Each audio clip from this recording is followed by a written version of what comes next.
Alors, est-ce que c'est encore la guerre ce matin sur les réseaux entre les deux candidats américains à la présidentielle? Ben ouais, plus que jamais, tout ce qu'on voit et tout l'espèce de bazar qui se passe dans les vrais médias professionnels se transporte aussi sur les réseaux sociaux. Et plus que ça, ils sont aussi quelque part une part importante de ce désordre dans lequel nous sommes, puisque sur les réseaux sociaux, il n'y a pas d'arbitre. Et quand les participants, les joueurs ne respectent pas les règles du jeu, ça devient très difficile de suivre la partie. Alors ce matin, les derniers tweets, les dernières déclarations des uns et des autres, de l'un et de l'autre plutôt, parce qu'ils sont deux majoritairement. Ce matin, on a un président en exercice qui conteste le processus électoral. Il le conteste effectivement dans ses déclarations dans les meetings, mais il le fait aussi dans ses messages sur les réseaux sociaux. Et là, les réseaux sociaux n'ont pas tous la même politique.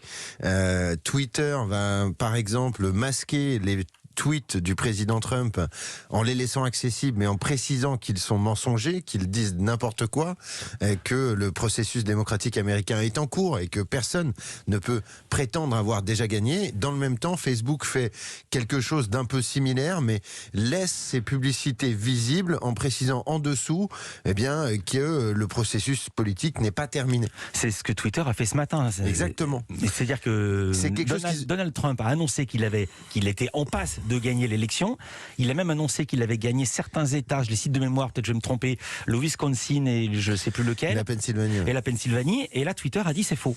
Alors, Twitter a fait ce qu'il avait déjà fait à plusieurs reprises durant la campagne. C'est-à-dire que ces réseaux sont devenus un lieu où la campagne se fait, bien entendu, mais ils sont, par leur comportement, devenus quelque part un peu des acteurs de cette politique. On ne sait pas, par exemple, si c'est Joe Biden ou Donald Trump qui a gagné.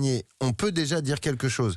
Il y a un grand gagnant dans cette campagne américaine. Allez-y. Le grand gagnant, c'est Mark Zuckerberg. Parce que le patron de Facebook. Et oui, parce qu'en fait, parce qu'il suffit de regarder un chiffre que je vais vous donner tout de suite.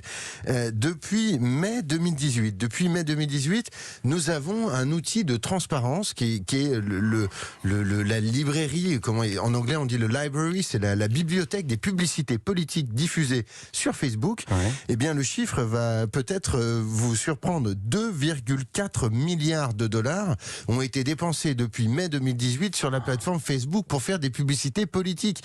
2,4 milliards de dollars de publicité politique sur le réseau. Ça concerne toutes les campagnes aux États-Unis. Et si on prend le cas de Biden et de Trump, pour les seuls mois de septembre et d'octobre, c'est près de 100 millions de dollars qui sont investis en publicité politique sur le réseau Facebook. Donc, le grand gagnant de cette campagne, pour l'instant, c'est avant tout Facebook qui a gagné beaucoup d'argent